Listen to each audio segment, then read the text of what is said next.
It's Monday. It's roll to roll. I'm Benj, I'm Chase. I'm Dave. and we're talking clerics. We're going to get our god on, etc. And that was one of the things I wanted to talk about very early.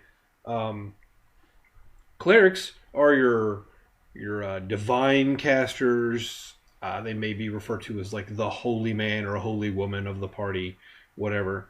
And I was looking at the Dungeon Master's Guide, and Chapter 1 of the Dungeon Master's Guide, first thing they say is a core assumption of the world is gods oversee the world. The gods are real and embody a variety of beliefs, with each god claiming dominion over an aspect of the world, such as war, forests, or the sea, etc., etc., etc. So, first and foremost, again, check with your dungeon master. Your mileage may vary. You need to figure out, if you're going to play a cleric, who your boss is. And you need to talk to your dungeon master about their pantheon. And this is probably the second sticking point with why Dungeons and Dragons got such a bad rap in the 80s. The first of which being demon summoning. But the second was there are gods in the world. And you know what? Here's the thing about the world. The world is what you make of it. And if your dungeon master has parents that don't like Dungeons and Dragons because of polytheism, here's the thing. You could just have one god. And his name could be Yahweh, or Adonai, or Elohim, or El Shaddai, or any other name of your traditional Judeo-Christian deity. Because those are all names for God. Hi, I'm a Baptist. So it's fine. It's fine. You can do whatever you need. And you know what? There could be two gods. One greater god who rules over the good, named Yahweh or Elohim or Adonai or El Shaddai or any of those other names. And maybe a lesser evil god named, I don't know, Lucifer or Satan Asmodeus, or cough, cough. Abaddon or Apollyon or the Prince of Darkness. Whatever. You know, and if that's a sticking point for a member of your adventuring group, of your party, of your players, then you know what? You can work around that. But in the back of your player's handbook, there is a handy-dandy table with a bunch of different gods from a bunch of different campaign settings. So they've already given that to you. They've got the gods of Faerun. They've got the gods of Dragonlance. They've got the gods of Greyhawk, etc., etc. So see what your dungeon master has for your pantheon of deities. Pick your guy. So, Dave, tell me about people who believe in spreading the good news of Karamet. Praise Karamet. Praise. Yay! We finally got to bring that on the show, and it makes me so happy. Actually, I'm going to have to derail this now. Stream of Annihilation by Dungeons and Dragons Wizards of the Coast guys. There was a frog person, and their deity was Karamet. Or, well, they actually completely ripped it off Kermit the Frog. But still, it's a thing, people. Where do you think I got it from? Where do you think I ripped that off from? It's not just. I ripped here. it off from the other anthropomorphic frog that waves his arm in the air and shouts "yay" in a high-pitched voice. Anyway, so clerics in 5th edition are still going to be like your team buffer and your heal bot as they were, but they have changed a little bit. So for starters, they get proficiencies in simple weapons because they're a martial class, but not really. They don't get heavy armor right off the bat, which is interesting because, as far as I know, and not knowing 4th edition very well, I don't know if they did. They did. But they've always gotten heavy armor, just like because they're typically a secondary frontline fighter. So anyway, They only got medium armor in Pathfinder. Yep. Okay. I haven't played Pathfinder yet either, but I still want to. Anyway, they're good saving throws of wisdom and charisma. They get 2 skills to pick, so that's cool. They do get spellcasting. They use wisdom as their spell ability.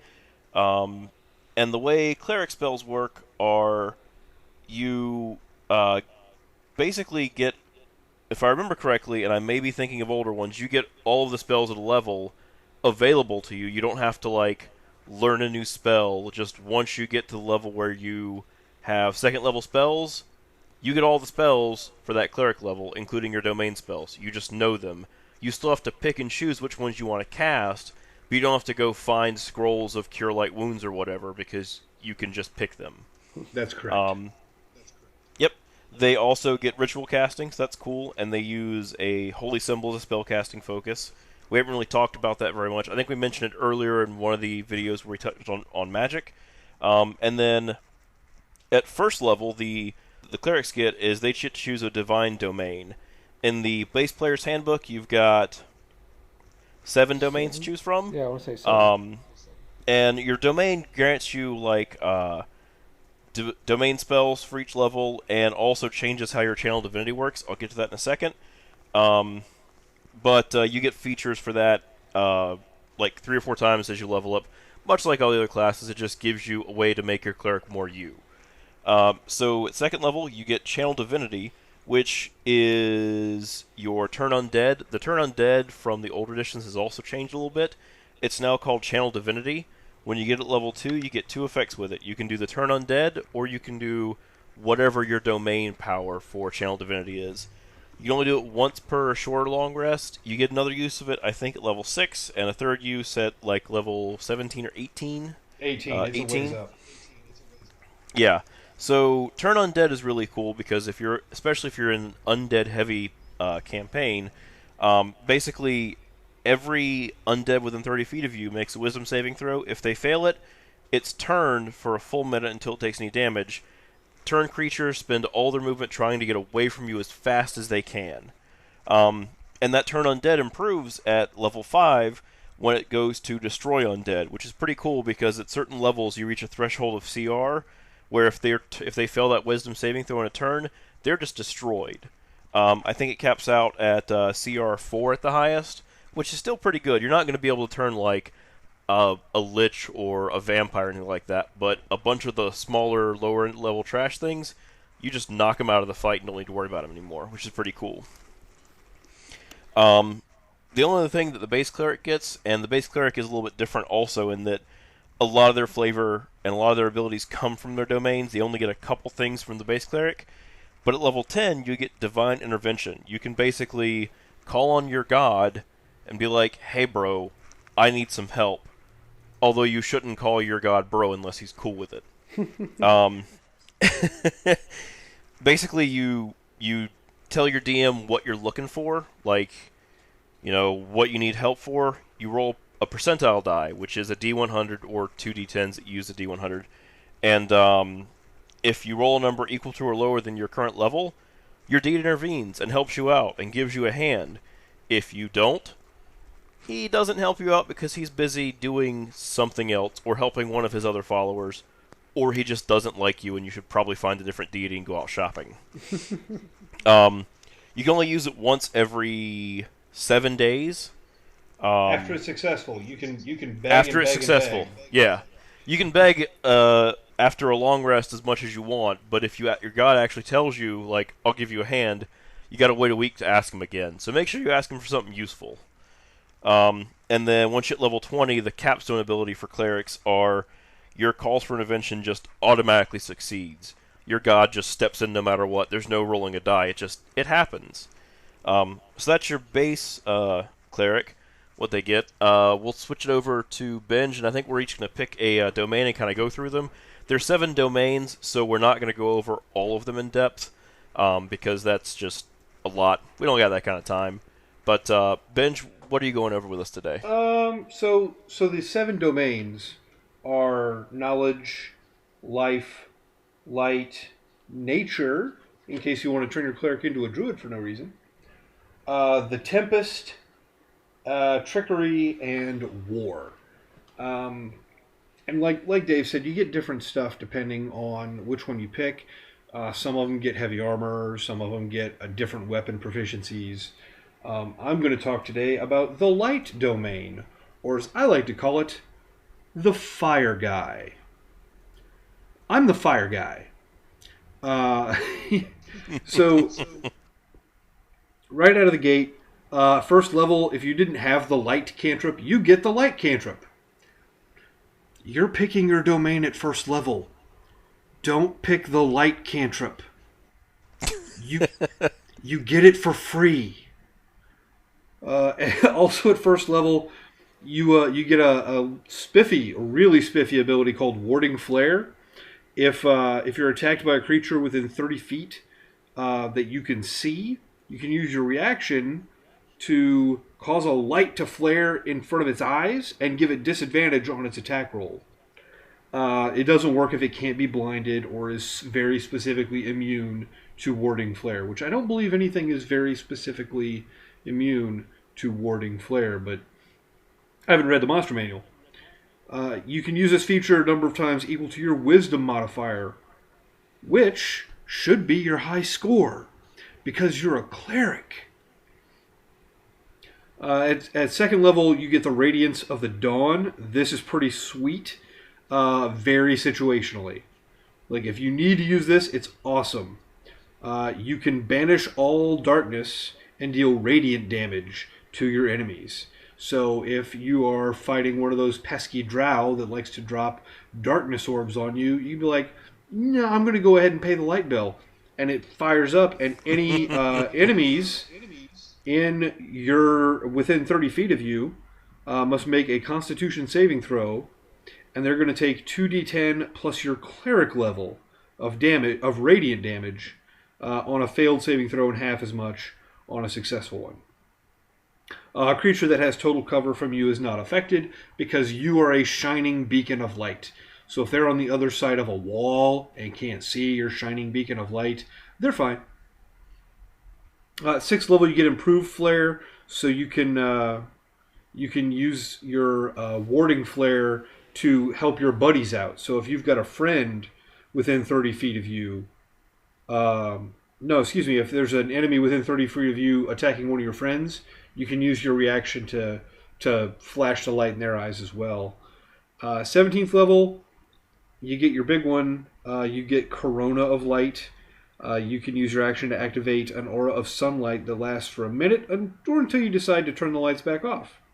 You emit bright light in a 60-foot radius and dim light 30 feet beyond that. Your enemies in the bright light have disadvantage on saving throw against any spells that deal either fire or radiant damage. So your sorcerer or your wizard who likes to throw fireballs is going to like you a lot because it's going to work. You're not going to like them very much because they're throwing fireballs pretty close to you. But they're going to like you a lot because disadvantage on spells or on saves means that their spells are going to work much more frequently. We didn't talk about how the domain spells work. They're basically spells that you always have prepared, and they don't count against the limit of spells that you can have prepared. I like the light domain because they get a lot of wizard spells. They get Burning Hands, which is a wizard spell. They get Fairy Fire, which is actually a druid spell.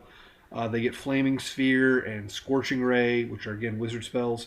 They get Daylight, which is an awesome, handy spell, but a lot of times clerics don't prepare it because they would rather prepare something else. They also get Fireball.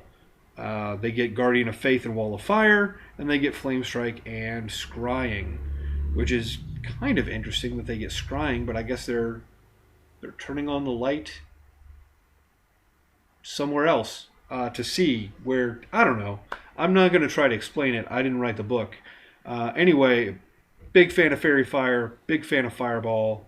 You know what, I guess I can throw my own fireballs when I turn on my Corona.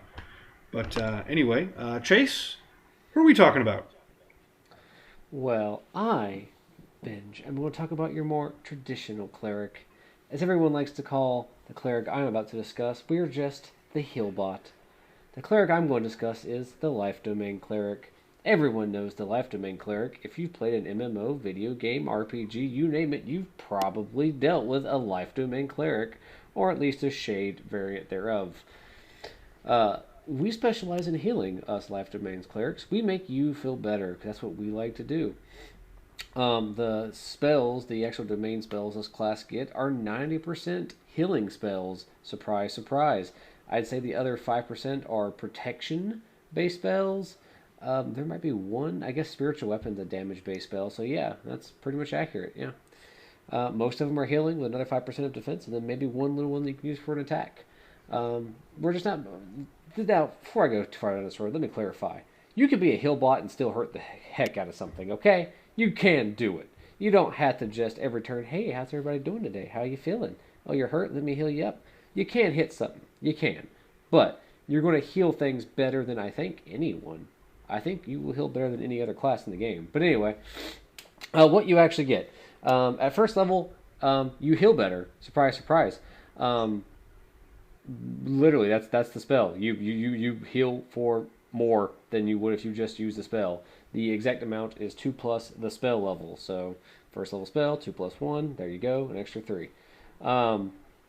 Your channel divinity, guess what? It's also a heal. I know, it's crazy, right? You can just essentially store a number of hit points. You can kind of divvy them out.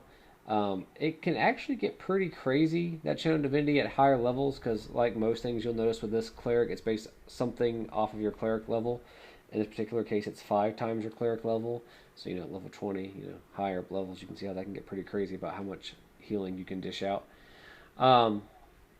But as you start to get past that, you're starting to get into what I consider the more versatile, kind of really cool stuff. At 6th level, you get something called the Blessed Healer. And this is where I think the class kind of comes into a little bit of fruition.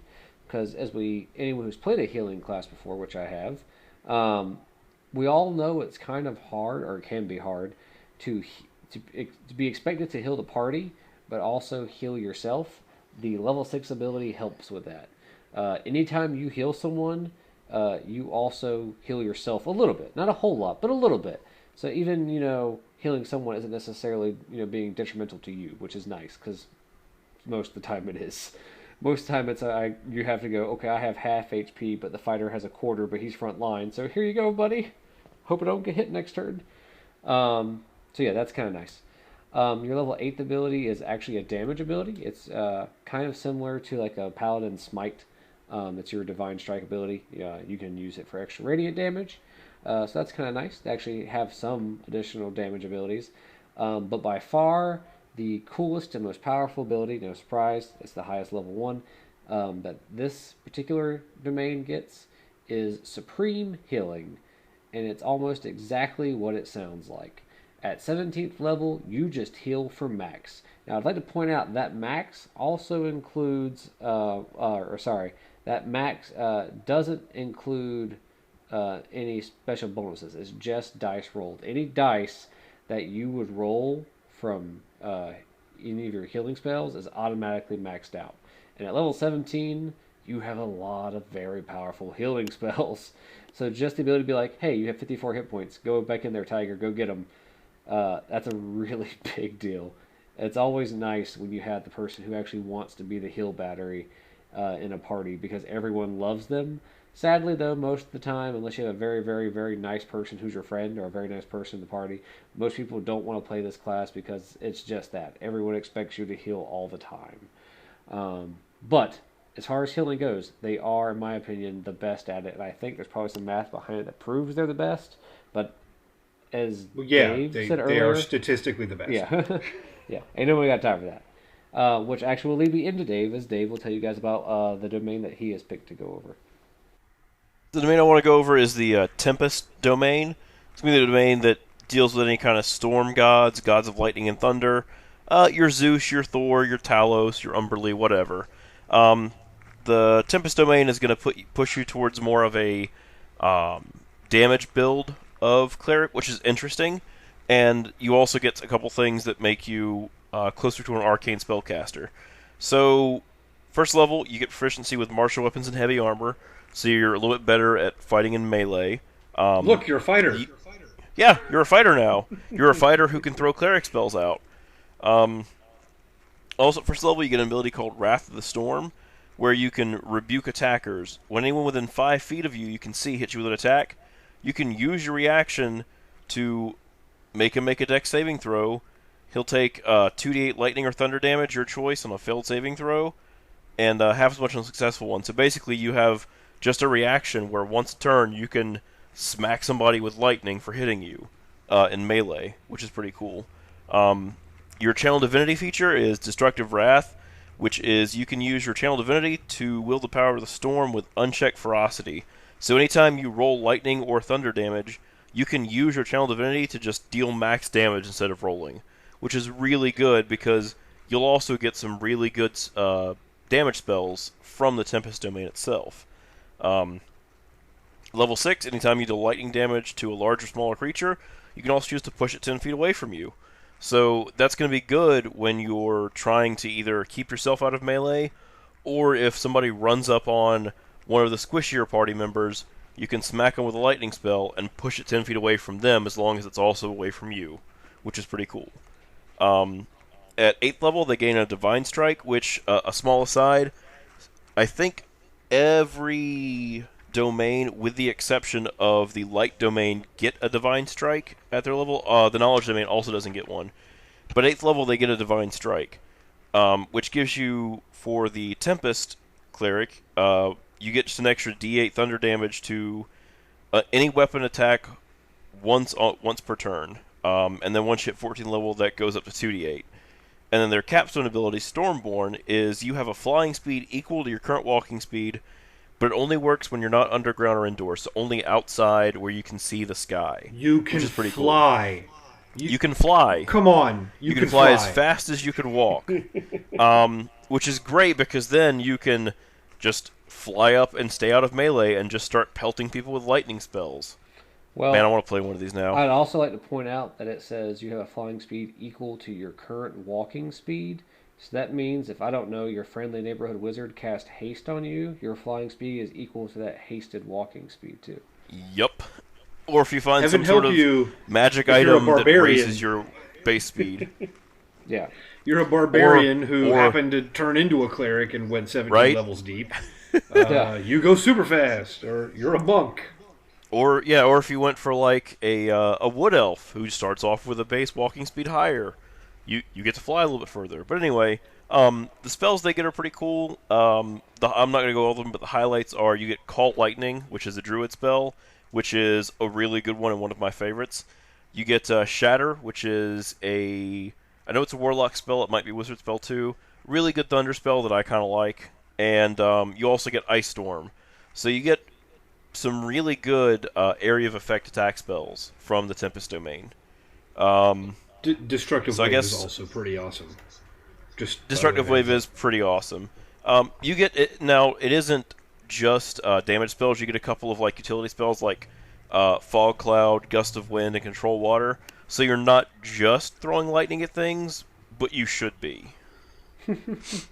So, with that being said, Benj, you're a resident cleric guy. What would you like to talk about now? Well, I mean, we're going to obviously talk about races that lend themselves to playing clerics. I also am going to go ahead and unleash my inner cleric and proselytize to the internet. I have believed since 2nd edition that the cleric is the best class in the game. Because they can hold their own for the most part in melee combat with their. I mean, in 2nd and 3rd edition they got heavy armor. Not so much a Pathfinder, but here in 5th edition, your life cleric, your war cleric, your Tempest cleric, they're going to get heavy armor, so they can wade in there and do it. I believe with my heart you can make an entire party made out of clerics. Tried, for the record. And I've tried to get the group to do that. We were going to do that, and then something happened, and we didn't actually start playing that game. Like, people made characters, and then we didn't play that game. Maybe somebody dropped out or something, I don't know. But, and the way you do that is you get a war cleric and a life cleric. You have them tank their wisdom scores, because they don't really need them. So they can bump up their strength and their constitution scores. They get heavy armor, so they can run up there and hit things. The life cleric is going to heal for extra healing anyway, and the war cleric gets to take an extra attack so many times a day. And then you get a Tempest cleric and or a light cleric to play as blasters. Everyone can heal themselves because everyone has access to spells. Specifically Cure Wounds, And as they level up, they can get things like heal and power word heal and whatever. So at no point are you ever in a fight where you say, oh crap, we've got to wait for the cleric to come up so they can heal me. If you're hurt, you can just be like, you know what? I got this, guys. I'll just heal me.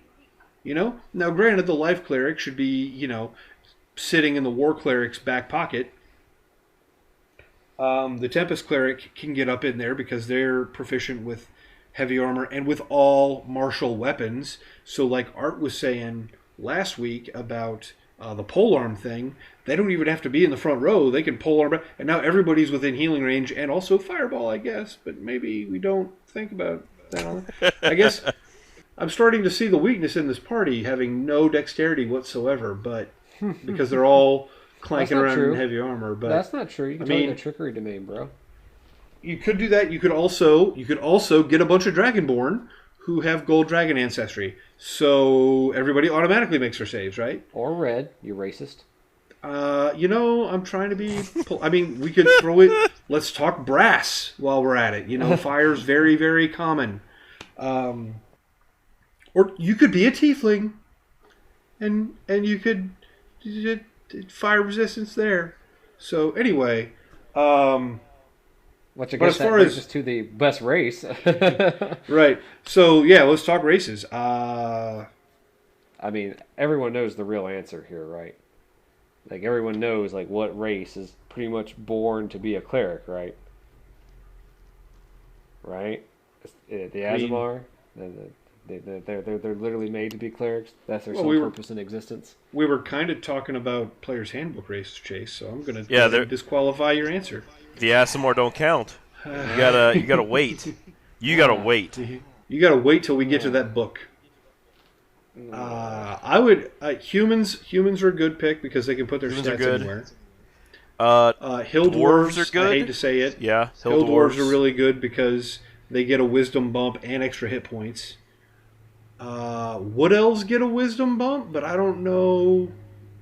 I guess you could get a nature cleric out of them. Maybe trickery, something. And I think that's it for classes that get wisdom bumps. Yeah, I could see a half orc going war domain because war orc. But as far as just looking at the from an optimization standpoint, those are the ones that give you a wisdom bump that will synergize with the cleric better. Yeah. And really... Or half-elf. At first, half-elf, because they're good at everything. They get to swap it around. It was actually my first cleric, life domain half-elf. Everybody liked them. They were a life domain cleric and had a charisma bump. And I was about to say that the charisma doesn't matter as much in 5th edition as it did previously. I know that the Turn Undead used to be based on charisma in 2nd edition. Yeah, but now it's just your spell. Now it's just your spell save DC. So now it's just straight up wisdom is the only thing you need. Straight up. You used to also need charisma to be a cleric, but now you don't really have to be, friendly and have a forceful personality as long as you've got your god backing you up. You can preach. You can preach all you want without respecting anyone else's beliefs. And exactly. It's just, you're one of those street preachers on a college campus. Those guys... Because clearly, your belief is better, praise Karamet. You're literally a conduit for, your God in the world. So you could be like, oh, you don't believe in Pelor? Well, let me show... whatever. Yeah, I guess I should bring that up. From a DM perspective, hey DMs, I'll tell you right now, whenever I have someone brave enough to play a cleric, if they don't follow, sometimes I'll let them play a cleric without choosing a deity, and that gets into some special stuff I won't get into too much. But for people who actually do choose a cleric and then do choose a deity, I will totally and utterly screw them over if they go against something their deity wouldn't do. I'll be like, oh, you go to cast those cure wounds? Roll percentage die for me. What? Why? I gotta see how much God cares about your request to heal your friend.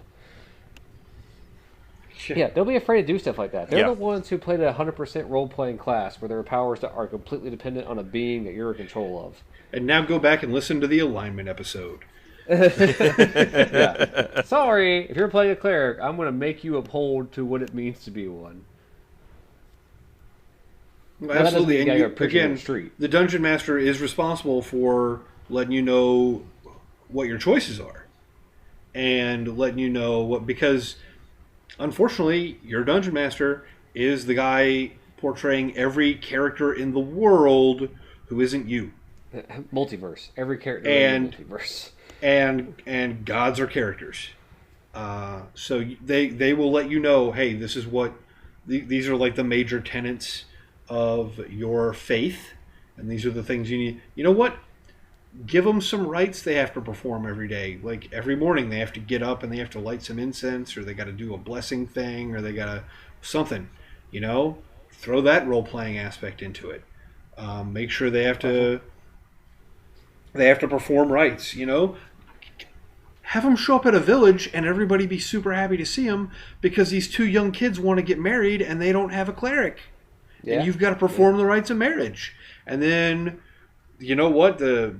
Like all kinds of shenanigans can happen at weddings. Watch any wedding-based film.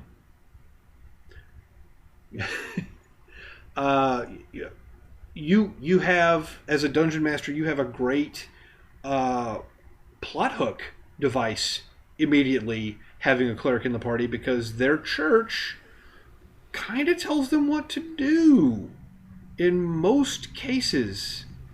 There's a hierarchy. Honestly, some of the funnest campaigns I've ever played in have been, I don't necessarily want to say religious-based campaigns, but campaigns that are very deity-heavy. Because, like you said, it's just so easy for a DM to put a really good, consistent plot hook. Like, it's just there. Don't got to do any Yeah. work for it. And you could do the same thing with a paladin or any other Yeah. character who had a great deal of like, I mean, you know, my bard, you know, might pick a deity, and now I pray to that deity every day because the Dungeon Master's Guide says that the gods are active in the world and they do things. You should have a patron deity. I don't care if you're playing a monk, a druid, a ranger, a barbarian. I don't care.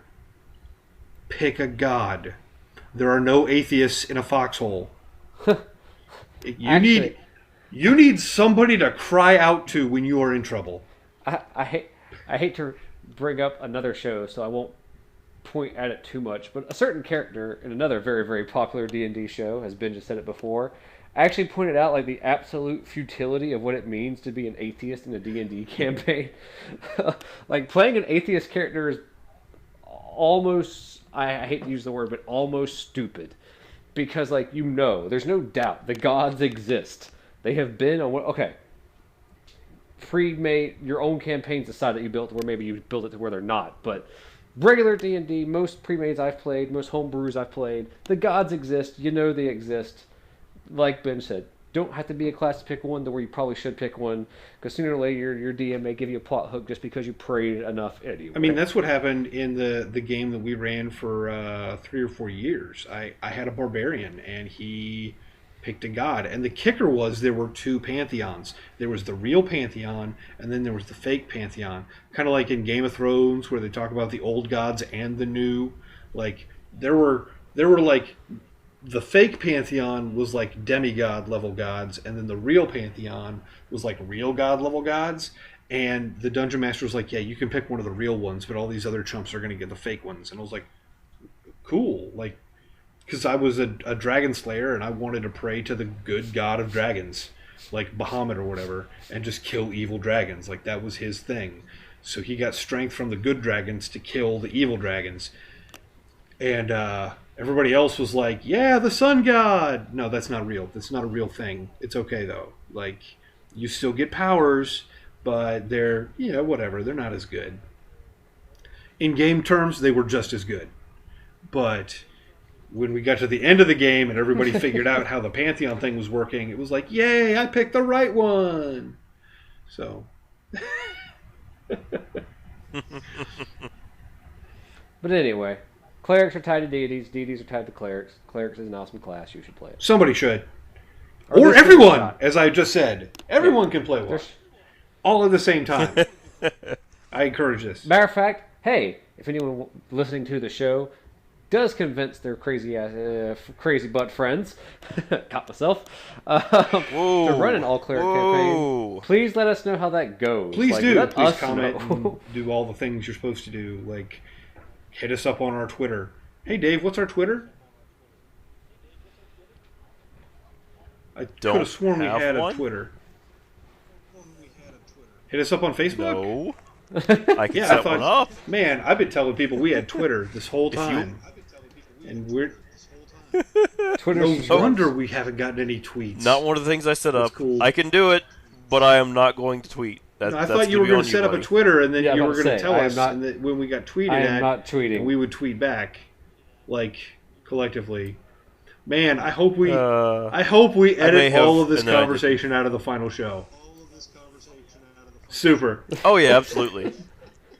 Except for Chase's parts of it. It's just gonna be Chase randomly laughing 3, at nothing 2, happening. 1. So yeah, let us know on Facebook or in the comments below how your all cleric campaign went, because I believe in it, and they want you to shatter my dreams. I want you to confirm my dreams. So let us know how that goes.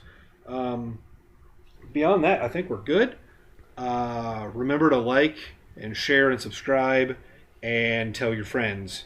And remember, if you don't like the video, you can hit dislike. I'm fine with that. Just so YouTube and SoundCloud know, hey, this video has been watched by more people. We should show it to more people. Hey, I'm Benj. I'm Chase. I'm Dave. Keep on rolling.